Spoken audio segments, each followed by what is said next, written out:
રાજકોટથી સમાચાર પ્રાપ્ત થઈ રહ્યા છે અગ્નિકાંડને લઈ અને અત્યાર સુધીનો સૌથી મોટો ખુલાસો, અત્યાર સુધીના સૌથી મોટા સમાચાર, સસ્પેન્ડેડ એમડી સાગઠિયાના ઘરે એસીબીની તપાસ, 24 કલાકથી એસીબીના અધિકારીઓની તપાસ, સાગઠિયાની મિલકત, બેંક દસ્તાવેજો સહિતના વહીવટોની તપાસ, યુનિવર્સિટી રોડ પર સાગઠિયાના નવા બંગલાનું નિર્માણ ચાલી રહ્યું હતું।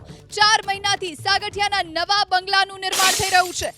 સાગઠિયાના આલિશાન બંગલાનું નિર્માણ પણ એબીપી અસ્મિતા આપને બતાવશે। 75,000 પગાર અને કરોડો રૂપિયાની પ્રોપર્ટી, સાગઠિયાએ પરિવારના નામે પણ મિલકતો વસાવી હોવાની ચર્ચા થઈ રહી છે। યુનિવર્સિટી રોડ પર બંગલાને લઈને પણ તપાસ હવે ધમધમશે। તો આપ આ દ્રશ્યો જુઓ, આલિશાન મહેલ જેવો બંગલો સાગઠિયાનો બની રહ્યો છે। છેલ્લા 4 મહિનાથી આ નિર્માણ કાર્ય ચાલી રહ્યું છે।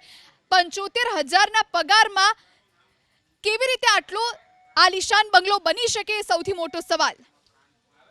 મારી રજૂઆત છે આ ભયંકર ભ્રષ્ટાચારના પત્રકારો જે અત્યારે બિરદાવું છું હું તમને બધાને, કારણ કે અત્યાર સુધી અનેક રજૂઆતો લોકોએ કરી પણ કોઈનું સાંભળવામાં નથી આવ્યું અને કોઈનું માનવામાં પણ નથી આવ્યું। આ ભ્રષ્ટાચારને તમે આ વખતે નીતિમત્તાથી પબ્લિક સુધી પહોંચાડો છો। તમે આ ભ્રષ્ટાચારની વિરુદ્ધના દરેક સૈનિકો છો અને એટલો બધો ભ્રષ્ટાચાર આ ન્યૂ રાજકોટની અંદર અને આ સમગ્ર રાજકોટમાં થયેલો છે કે જેના અનેક પુરાવાઓ સાથે અમે રજૂઆત કરી છે। આ પુરાવાઓનો નાશ કરી દેવામાં આવે છે।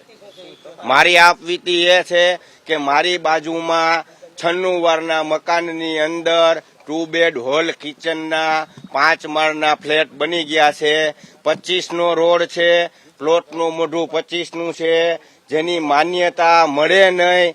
જો ખરેખર ફ્લેટ બનેલા હોય અને એની માન્યતા મળે તો દરેક ફ્લેટની અંદર એક્ઝિટ અને એન્ટ્રી એ રીતનું બાંધકામ હોવું જોઈએ। આપ તમામ પત્રકારોને આ વિસ્તારના ટીપીઓ ઉપર હું આક્ષેપ કરું છું અને અનેકવાર મેં ભૂતપૂર્વ ટીપીઓ, અત્યારના ટીપીઓ નહીં જેને ભૂતપૂર્વ કરી નાખ્યા આપ સૌની રજૂઆતથી, એની ઉપર હું આક્ષેપ કરું છું।